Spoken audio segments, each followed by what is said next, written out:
어느 순간부터 우리는 시간이 너무 빠르다고 말하기 시작합니다.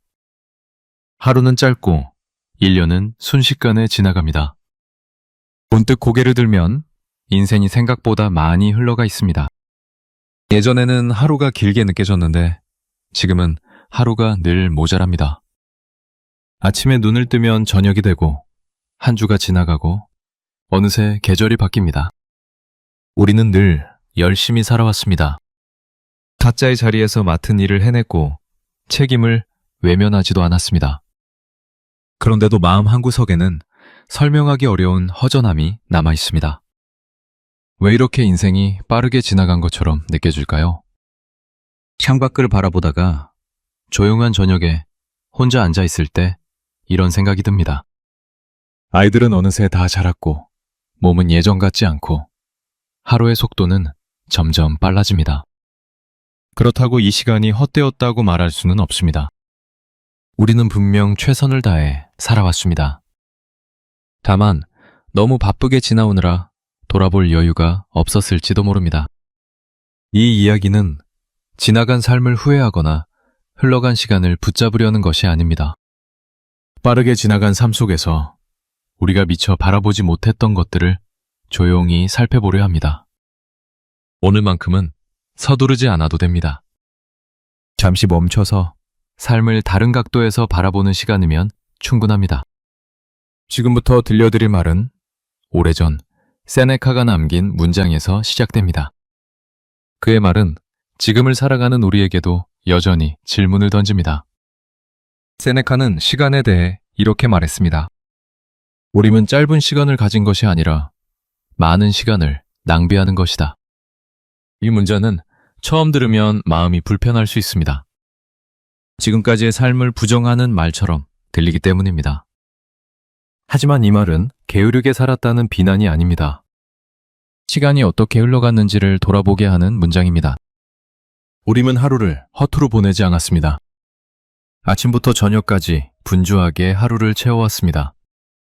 그럼에도 시간이 빠르게 사라진 것처럼 느껴지는 이유는 무엇일까요? 어쩌면 우리는 시간을 채우기만 했을 뿐 그 안에 머무르지 못했을지도 모릅니다. 다음 일을 걱정하며 지금을 지나쳤고 끝나지 않은 일에 마음을 두고 하루를 보냈습니다. 그래서 하루가 지나도 무엇이 남았는지 떠올리기 어려운 날들이 이어졌습니다. 생각해보면 우리는 늘 시간을 쫓기듯 살아왔습니다. 무언가를 이루기 위해 달려왔고 무언가를 지키기 위해 버텨왔습니다. 그 과정에서 시간은 목표를 향해 가는 과정이었고 채워야 할 빈칸이었습니다. 그러나 시간을 그렇게만 대하다 보면 시간은 정말로 빠르게 지나가 버립니다. 우리가 시간 속에 있는 것이 아니라 시간이 우리를 스쳐 지나가는 것처럼 느껴집니다.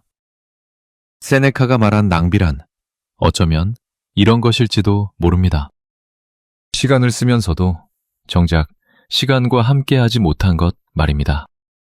시간을 낭비한다는 것은 게으름과는 다릅니다. 오히려 너무 바쁘게 살면서도 낭비할 수 있습니다. 시간을 채우면서도 그 시간을 온전히 살지 못할 수 있습니다. 그래서 세네카의 말은 단순한 시간 관리의 문제가 아닙니다. 삶을 대하는 태도, 순간을 바라보는 시선의 문제입니다. 세네카는 삶을 대하는 태도에 대해 이렇게 말했습니다. 삶은 미루는 동안 사라진다. 이 문장은 짧지만 오래 생각하게 만듭니다. 우리는 늘 삶을 미룰 이유를 가지고 있기 때문입니다. 오늘은 바쁘고 이번 달은 힘들고 조금만 지나면 괜찮아질 거라 말해왔습니다. 하고 싶은 말도 쉬고 싶은 마음도 스스로를 돌보는 일도 뒤로 미뤘습니다.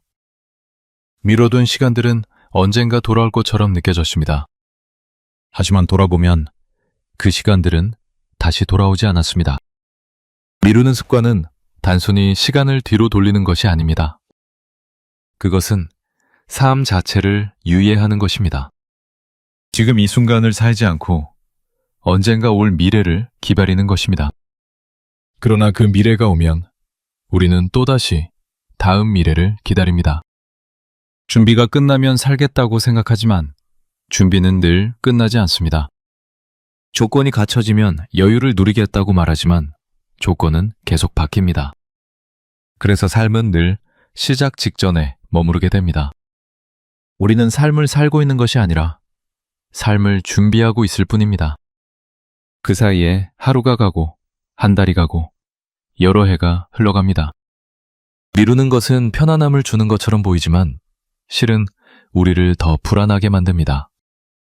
언젠가 해야 한다는 생각은 계속 마음 한편에 남아있기 때문입니다. 그래서 미루는 동안 삶은 2번 사라집니다. 한 번은 실제로 시간이 지나가면서 사라지고 또 한 번은 우리 마음속에서 불안으로 남으면서 사라집니다. 세네카는 삶의 길이에 대해 이렇게 말했습니다. 삶은 그것을 사용할 줄 안다면 충분히 길다. 이 문장은 우리가 자주 했던 말을 조용히 뒤집습니다. 우리는 늘 시간이 부족했다고 말해왔습니다. 하지만 이 말은 시간의 양이 아니라 그 시간을 어떻게 사용했는지를 생각하게 합니다.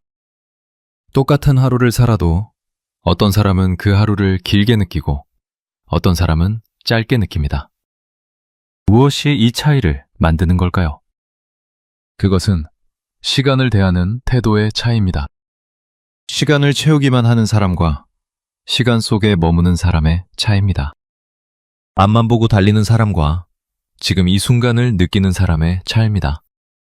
세네카가 말한 사용한다는 것은 바로 이런 의미일 것입니다. 시간을 소비하는 것이 아니라 시간과 함께하는 것. 빠르게 지나간 날들 속에서도 우리는 하루를 살아냈습니다.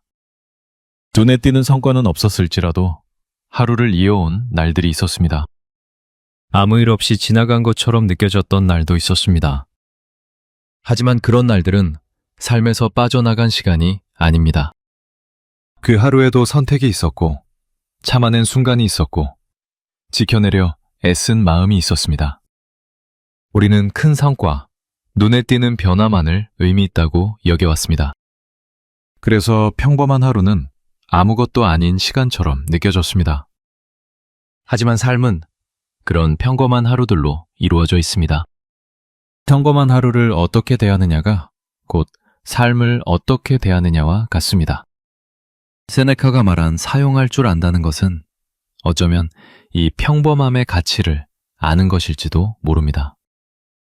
특별함을 만들어내려 애쓰는 것이 아니라 평범함 속에서 의미를 발견하는 것. 그것이 삶을 충분히 길게 만드는 방법일 수 있습니다. 세네카의 이 문장은 묻습니다. 정말로 삶이 짧았던 것인지 아니면 우리가 삶을 짧게 만들어버린 것은 아닌지 말입니다. 빠르게 지나간 삶 속에 놓치고 있던 것들은 어쩌면 사라진 것이 아니라 돌아보지 못한 것이었을지도 모릅니다. 지금도 우리 곁에 있지만 우리가 바라보지 않아서 보이지 않는 것들일 수 있습니다. 지나간 삶을 다시 살 필요는 없습니다. 다만 지금 이 순간을 대하는 태도는 달라질 수 있습니다. 조금 덜 서두르고 조금 덜 미루고 잠시 머무는 것. 그것만으로도 남아있는 시간의 결은 달라질 수 있습니다. 세네카의 세 문장은 결국 하나의 이야기를 하고 있습니다. 시간은 부족한 것이 아니라 우리가 그것을 어떻게 대하느냐의 문제라는 것. 미루지 않고 지금을 살아야 한다는 것. 그리고 그렇게 살아갈 때 삶은 충분히 길다는 것. 이 세 가지는 서로 연결되어 있습니다. 시간을 낭비하지 않기 위해서는 미루지 말아야 하고, 미루지 않기 위해서는 지금을 살아야 하고, 지금을 살 때 비로소 삶이 충분히 길어집니다. 삶은 여전히 흐르고 있습니다. 그리고 그 흐름 속에는 아직 시간이 남아 있습니다. 그 시간을 어떻게 사용할지는 우리에게 달려 있습니다. 세네카의 말처럼 삶은 그것을 사용할 줄 안다면 충분히 깁니다. 오늘 이 시간이 지금 이 시간을 조금 더 잘 살아보는 계기가 되기를 바랍니다.